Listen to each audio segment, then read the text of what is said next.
Hello friends, जय हिंद। तो स्वागत है आपका अपना यूट्यूब चैनल एजुकेशनल नॉलेज पे। आज दोस्तों हम देखेंगे सामाजिक विज्ञान के एमसीक्यू प्रश्न, और यह कक्षा 10 के लिए स्पेशल है क्योंकि उन्हीं के लिए यह वीडियो हम बनाए हैं। और प्यारे साथियों, आप सभी लोग हमारे क्लास को बहुत अच्छे ढंग से देखिए, और इसमें जो भी हम प्रश्न लाए हैं बहुत ही चुन चुन करके प्रश्नों को लाए हैं। उम्मीद करते हैं कि अगर आप लोग यहाँ से एमसीक्यू क्वेश्चंस पढ़ ले रहे हैं तो ये मान करके चलिए कि आपको 60% यानी 60% आपके प्रश्न यहाँ मिल जाएंगे, क्योंकि यह सारे प्रश्नों को देखते हुए हम वहाँ से उनका निचोड़ लेकर के आए हैं।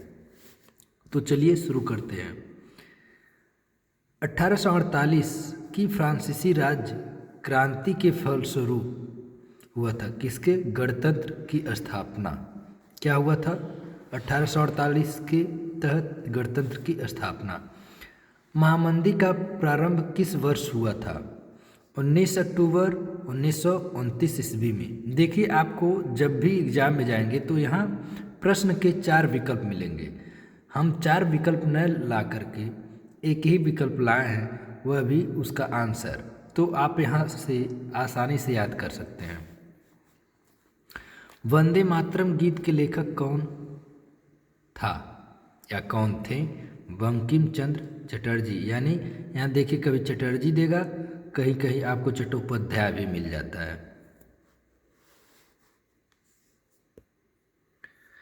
पेरियार स्वामी नायर कौन थे? यह समाज सुधारक थे। क्या थे? समाज सुधारक थे। धर्मनिरपेक्ष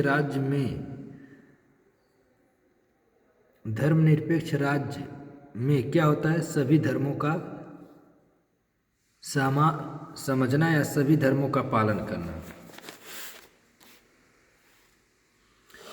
भारत में पंचायती राज्य की स्थापना हुई थी 24 अप्रैल 1992 ईस्वी में। फ्रांस में गणतंत्र की स्थापना किस वर्ष हुआ? तो 1848 ईस्वी। देखिए, एक बहुत ही महत्वपूर्ण प्रश्न लेकर के आए हैं। आप लोग को प्रश्न देख करके ये लगेगा कि ये एग्जाम में पूछा गया है या पूछा जा सकता है। गुलामगिरी के लेखक हैं ज्योतिबा फूले। भारत वापस आने पर गांधी जी ने पहला सत्याग्रह कहाँ किया था? चंपारण में। आप लोग कमेंट्स में बताएंगे गांधी जी द्वारा पहला सत्याग्रह चंपारण में किया गया तो यह किस सन में किया गया था? और महात्मा गांधी जी अफ्रीका से भारत किस सन में लौटे थे? पंजाब में भूमि निम्नीकरण का प्रमुख कारण है ज़्यादा सिंचाई करना। किस राज्य की प्रति व्यक्ति आय सर्वाधिक है? देखिए, कभी कभी विकल्प में अगर आपको सिक्किम दिया है तो भारत का देखा जाए सबसे ज़्यादा प्रति व्यक्ति आय सिक्किम का। अगर सिक्किम नहीं है तो यह हरियाणा हो जाएगा।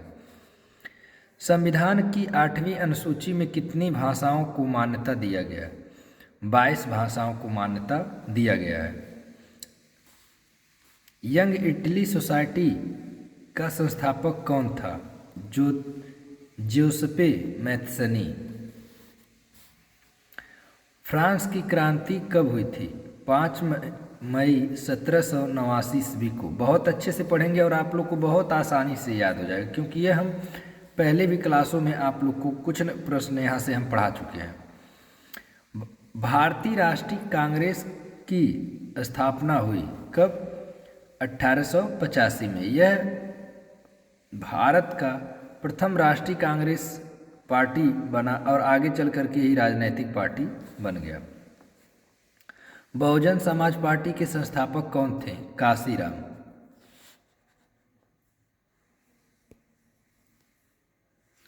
महात्मा गांधी जी ने असहयोग आंदोलन कब आरंभ किया? 1 अगस्त 1920 को। विश्व व्यापार संगठन की स्थापना कब हुई? 1 जनवरी 1995 को। विश्व व्यापार संगठन की स्थापना कब हुई? 1 जनवरी 1995।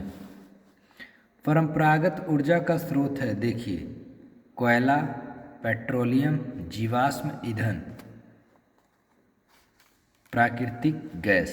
अब ध्यान से समझिए, परंपरागत यानी जो हमें प्रकृति से प्राप्त हो रहा है और वह सीमित मात्रा में हो, यानी आने वाले समय में यह क्या हो जाए, समाप्त हो जाए, वह परंपरागत ऊर्जा का स्रोत होता है। अगला प्रश्न, गैर परंपरागत ऊर्जा के स्रोत हैं सौर ऊर्जा, पवन ऊर्जा, ज्वारीय ऊर्जा, जल विद्युत इत्यादि। अब यहाँ समझेंगे, ये सौर ऊर्जा यहाँ प्रकृति के सहयोग से जिस ऊर्जा का निर्माण किया गया है। पवन ऊर्जा, ये भी देखिए, पवन हमारी प्रकृति होती है, लेकिन इसको ऊर्जा में कैसे परिवर्तित किया गया, मानव निर्मित संसाधनों के द्वारा। तो यह कभी भी समाप्त न होने वाली ऊर्जा है और यह गैर परंपरागत ऊर्जा के स्रोत है। राष्ट्रवाद का प्रारंभ किस देश से हुआ था? फ्रांस से। असहयोग आंदोलन का मुख्य कारण क्या था? रॉलेट एक्ट था। करो या मरो का नारा किसका था? महात्मा गांधी जी का। देखिए, बोर्ड एग्जाम में एक दो नारा या मुख्य दिए गए शब्दों को पूछ लेता है।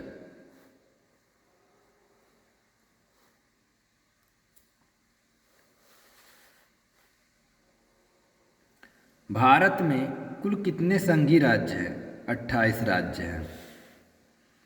सर्वाधिक काली मिट्टी पाई जाती है गुजरात में। अब आप लोग बताएंगे कि काली मृदा में सबसे अच्छी फसल किसकी होती है? रेशेदार फसल कौन कौन है? पटसन, जूट, कपास, अर्थात जिनसे रेशा बनाया जाए, धागा बनाया जाए, वह रेशेदार फसल होते हैं। भारत की इलेक्ट्रॉनिक राजधानी के रूप में जाना जाता है किसको?